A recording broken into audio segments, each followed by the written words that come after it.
Hey, good morning, boys and girls. Ken Smith, Zavala, Texas, World Headquarters, KenSmithFishing.com. Rayburn update for you, but before I get there, two big congratulations. First, Stacy Spriggs, awesome job. You and Clint catching the 37 pounds a couple of weeks ago and then following it up the following week and demonstrating who obviously is the hammer on that team by catching a 13-pound Cheryl OnStar lunker. That's awesome, Stacy. Congratulations. I'm sure Clint was hollering like a little girl when you went to get the net, when he went to get the net for you, but that's cool. Also, congratulations to my buddy Chris Jones out of Arkansas. Won the Grove, Oklahoma tournament up there, the Costa FLW tournament. Great job, man, great comeback. 4 fish the first day and then comes back just getting better every day and fishing a lot of good history, and just congratulations. That's a big win. I'm glad to see you do that. And I'm glad to see you do it in a Ranger boat to get all that additional contingency money. So good job there. So it's April the 8th. We're down here at Rayburn. We spent the weekend down here. It rained a lot Friday. And then actually it rained all the way through most of yesterday, just kind of spitting off and on, a big north wind. We got out for just a little while. Fishing was really tough. Water temperatures dropped back off. As a matter of fact, last night it got down in the 40s down here, in the low 40s down here. Which is pretty dadgum cool for April on Rayburn. And the fishing's tough. We didn't get any on the water footage because of the rain, but it was overall tough. My buddy Skip Chancellor was down here for their club tournament, and basically it sounds like all the fish that they caught and all the fish that we caught are super shallow. The water's come up a bunch. I'm going to take a break here for a second. I'll come right back to you. I'm going to give you the history of the water recently.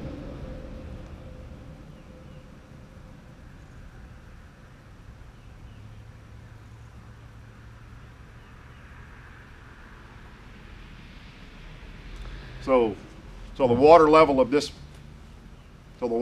this morning is 167.77. So track this. The water was in the 161s all the way through, what is that, February, middle of February. It jumps up to 166. Remember, Rayburn's pool's 164.4. It jumped to 166.4, about 2 feet high. It trended back down through the end of March to just above pool, about 165, and we'll be 168 probably by tomorrow. I know a lot of guys are probably watching this coming down here for McDonald's, which is next weekend. We'll be at Amstead fishing the Texas Team Trail Tournament. Hope to get you some good footage down there. I suspect unless we get more rain, you're going to see the water start dropping back off, but the fishing's all pretty much shallow. I would be willing to bet you Stacy's big fish was exactly what they said it was on the Facebook live broadcast. If you didn't see that, I don't know if they recorded it or not, but it was really interesting.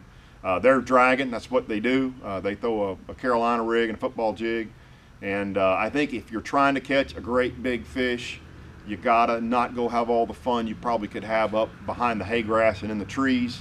You probably need to be on that outside or right on that inside edge doing that. That was kind of what we experienced over the last 48 hours. But we had rising water. Most of the fish were pushing shallow, as they will do here when the water's rising, even though the water was cold. So those of y'all coming down for McDonald's, if I were you and I was trying to catch a 6+ pound fish to get paid for an hour, I'd spend my time on the outside, on those little clay points, on creek swings. You're going to be catching mostly post spawners, but there are still some pre-spawners. You guys will be here right before the April new moon. I think the new moon is the Monday or Tuesday after y'all are here.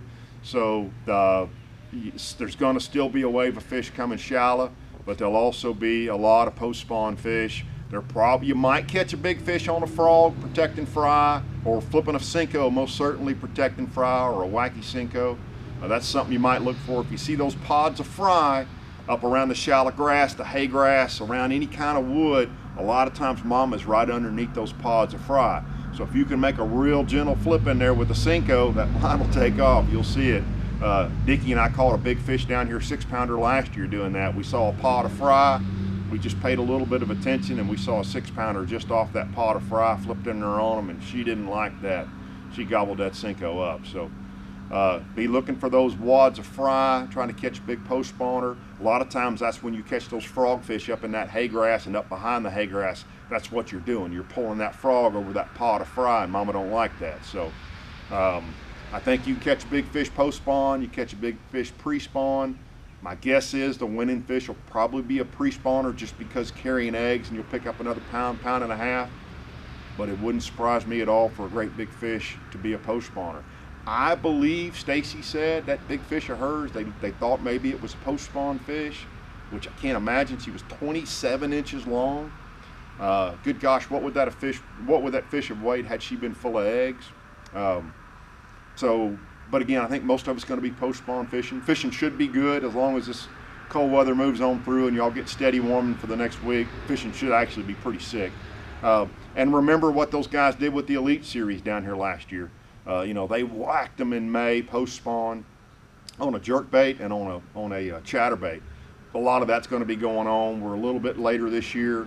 We're a little bit earlier this year, but that same bite should be happening. There's actually probably even still an A-rig bite, but that's what I'd be looking for. Look for the loons. If you see the loons working, they're working the same bait fish the bass are working. So anywhere you see loons, especially if you see a bunch of loons, really pay attention to what's going on right there. It's going to be a little bit early for the shad spawn still, but the fishing should be a lot of fun. So you guys have fun. Say goodbye to the white Z520. It's sold. It's going back to Florida. I bought the boat out of Florida. It's going back to Florida next weekend. Guy got a great buy on the boat. Worked me down on the price a little bit, but I got a new one ordered, and so I'm happy to get a new one, and he's happy. He's going to get a great boat here, and he got it at a great price. So, and by the way, I hadn't told him this yet, but he is free to remove the Aggie sticker. That game is now 6 months ago. There will not be a new Aggie sticker ever on my new boat. The Razorbacks are going to win for me this year. We're going to be sticking Aggie stickers on Reed's boat. So get out on the water, have some fun. Should be great springtime fishing. North Texans, you guys should be looking at the spawn coming up here on the dark moon and on the full moon. I'll be at Amstead next weekend, and then we'll be back down here on Toledo Bend, assuming I can find a boat to borrow the following weekend. My new Ranger's not in till first week of May, so I got to hunt up a boat. But if I can, or whether I can or not, somehow I'll be at Toledo Bend in a couple of weeks, and I'll get you guys a report from over there. So thanks for tuning in. If you have any questions, any comments, please post them below. Shoot me an email, kensmithfishing.com. kensmithfishing@outlook.com is my email address. Love getting you guys questions and or thoughts. And then if you have not subscribed to my YouTube channel, please do so. I'm well over 1,000 subscribers now and growing, and really having a great time doing this. So thanks, guys, and we'll see you on the water. I'll show you my new boat, so you can say hi to me next time you see me as soon as I have it in here. Have a great week. Enjoy fishing. We'll talk to you guys soon. Thanks.